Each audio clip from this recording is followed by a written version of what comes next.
Good afternoon, Silkstone. I hope you've all had a lovely day today. We are up to our final chapter of Boss of the Pool, Chapter 7. I wonder if Ben will take that final challenge and be able to do dog paddle across the pool. Chapter 7. Petra rang and yacked about her holiday at the horse ranch. It was terrific, she said. What a pity your mum wouldn't let you come too, Shelley. It wasn't a case of not letting, Shelley said belligerently.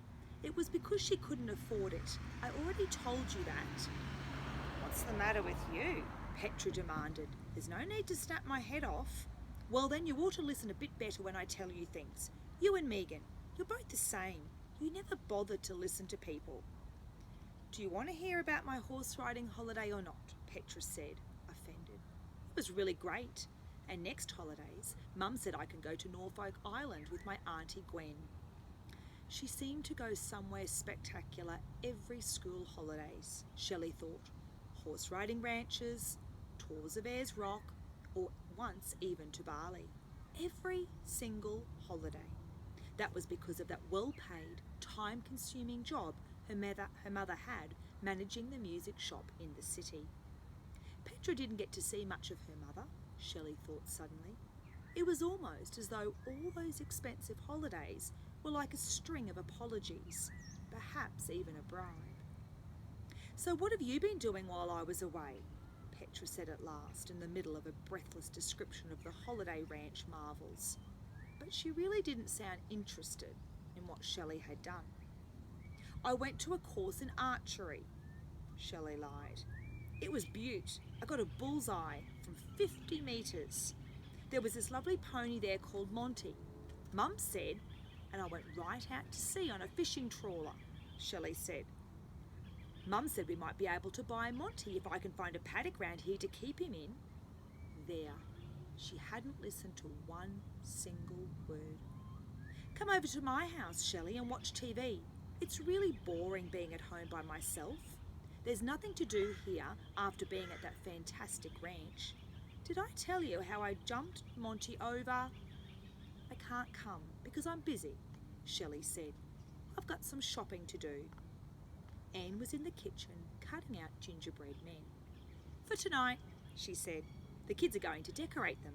I would have liked to show them how to do the whole thing, mixing and baking and everything, but that cook over there is impossible. He makes such a fuss about anyone using the kitchen once he's tidied it up for the night. It's stupid that those kids can't use it. The craft room's locked up after 6:30 too, for some reason. Very bad organisation. Oh, Shelley, I forgot to tell you. There's a full-time recreation officer's job becoming vacant soon, and I've applied for it. If I get it, I'll certainly make some changes over there.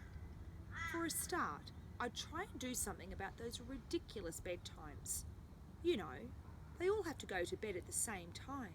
Even the older ones, like Catherine. Who's Catherine? Shelley asked. The auburn-haired girl with glasses. She's nearly 20, very sensible. I was playing cards with her last night, but one of those bossy nursing aides came and told her she had to go to bed. Tried to stick up for her, but I haven't got much say, seeing I'm only working there just as a part-time casual. It's as though that place is run for the convenience of all the staff instead of the residents. But it's going to be a different story if I manage to get that recreation officer's job. Yeah, Mum, Shelley said. You go sort them out. Listen, there's something I want to buy. Can I take some money out of my savings account? You know I don't like you cutting into your savings account for rubbishy things, Shelley. Is it for clothes? Shelley nodded virtuously.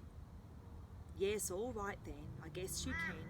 You really haven't had much of a holiday this year, and I'm sorry about it. Buy yourself something nice. It can't have been much fun for you, having to trail over there with me every night and swim about in that old pool, all by yourself for 3 hours. But it will be okay if I get that day job. You wait and see.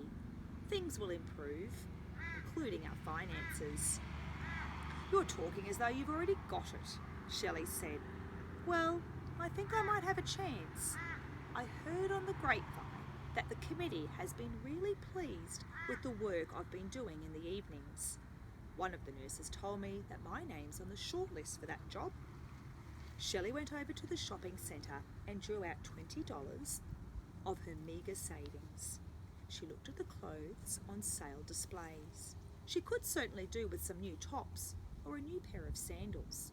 There were lots of bathers on sale too. Her bathers were getting tatty, almost as tatty, she thought, as those awful old purple ones of Ben's. His parents ought to buy him a new pair. But she remembered what Anne had told her, that Ben's parents hardly ever visited, rarely took him out or sent him new things. She finished her shopping and went home. Ben, she thought, deserves some sort of special award, as well as a gold star, for not giving up in the pool yesterday. She shut the door of her room so that Anne couldn't come in and see what she was doing. "What have you got in that parcel?" Anne asked curiously on the way to the hostel. Shelley went pink and stuffed the parcel into her beach bag. "Nothing," she said. "And don't you start getting all bossy and nosy just because you think you've landed that posh job. Talk about a swollen head." "I'm allowed to have one," Anne said happily. "While you were out shopping, the hostel rang. I didn't really believe I'd have a chance against those other applicants. I almost didn't apply, because some of them had fantastic references and qualifications. But I've got the job, and I start next week. I honestly don't know how I managed to swing it." "I do," Shelley thought, when they went into the hostel foyer. She stood back and watched her mother. Anne was surrounded by the residents, and Shelley saw clearly, for the first time, the joy on their faces at Anne's arrival. And it wasn't as though her mother was putting on an act for their benefit. She was her usual calm, quiet self. But you could easily tell what those people meant to her, and what she meant to them. Shelley thought shamefully of all the awful things she had said during those disjointed patchwork holidays, and felt heavy with regret. She gave her mother an apologetic, impulsive hug. Anne looked surprised. "What's all that about?" "Nothing in particular," Shelley said, embarrassed.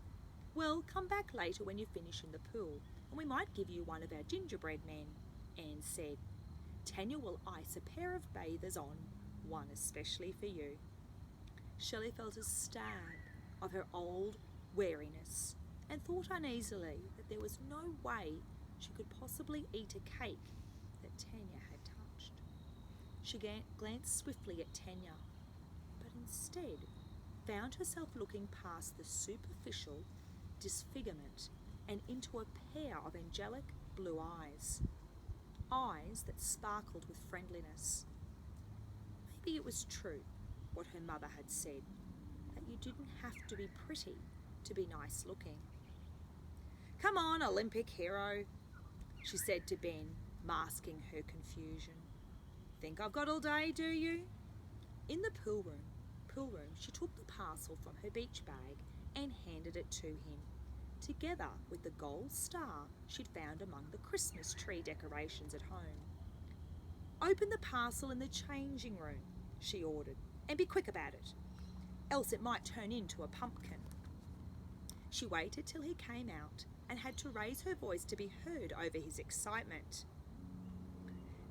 "You've gone and put them on back to front," she said. "Typical. Here, give me those terrible old purple ones and I'll get rid of them." Ben capered about in his beautiful new yellow and black bathers that had cost all of her $20, even at sale price. He'd stuck the gold star in his hair and gazed at his reflection in the window panes, as proud as a Roman emperor. Shelley put the faded old bathers into a litter bin and clamped on the lid. She picked up Ben's surfboard rider picture and looked at it. He'd added the whole packet of silver stars, so that the surfboard rider looked as though he were riding the crest of a wave under a star-filled sky. "You're nuts, Ben," Shelley said. quit showing off and for heaven's sake stop that awful singing. You've gawked at yourself in front of the window long enough. Time to get those new bathers wet.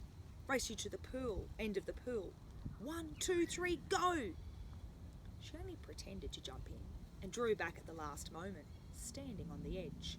But Ben jumped in with a splash that sent a noisy wave careering across the window panes. He didn't just wade to the end of the pool, but got down into the water and clumsily ploughed all the way to the deep end in his awkward attempt at dog paddling, copying her actions the way she had shown him yesterday.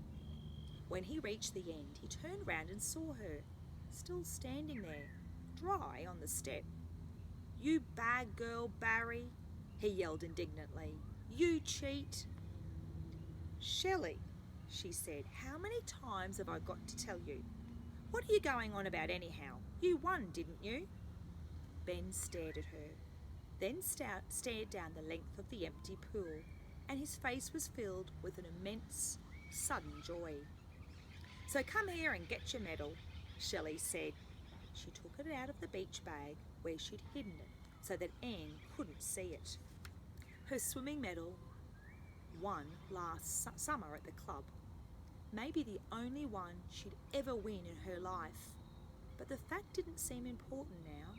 It had taken her all afternoon to scratch the words on the back in her neatest lettering, using the point of a skewer.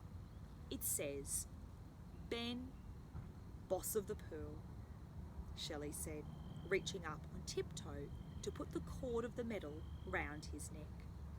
"No one else in the whole world has a medal like that. Not even Prince Charles or Princess Di. Not even the Tigers. And I'm going to be over every day after school because my mum will be working here full time starting next week. But I won't be dropping in just to see her. That's not the reason. It's because I'll have to make sure you're doing a proper job of being the boss of the pool, like helping me teach Tanya and Greg and Catherine and all that lot how to swim." "I will," Ben said, finally taking his eyes from the medal. "Just you watch me, Shelley."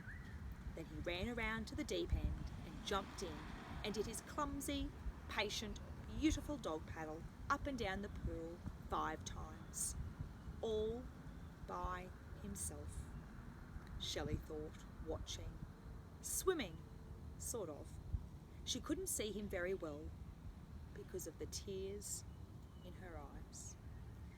Silkstone, that's the end of Boss of the Pool. What a beautiful ending. A beautiful friendship that developed over the book. Ben, who couldn't even stand water, has ended up being able to get in and do dog paddle. I hope you enjoyed the reading of Boss of the Pool. If you'd like to reread this book, you'll find this in our school library, the author Robin Klein. Have a lovely evening and have a great Friday. Bye, Silkstone.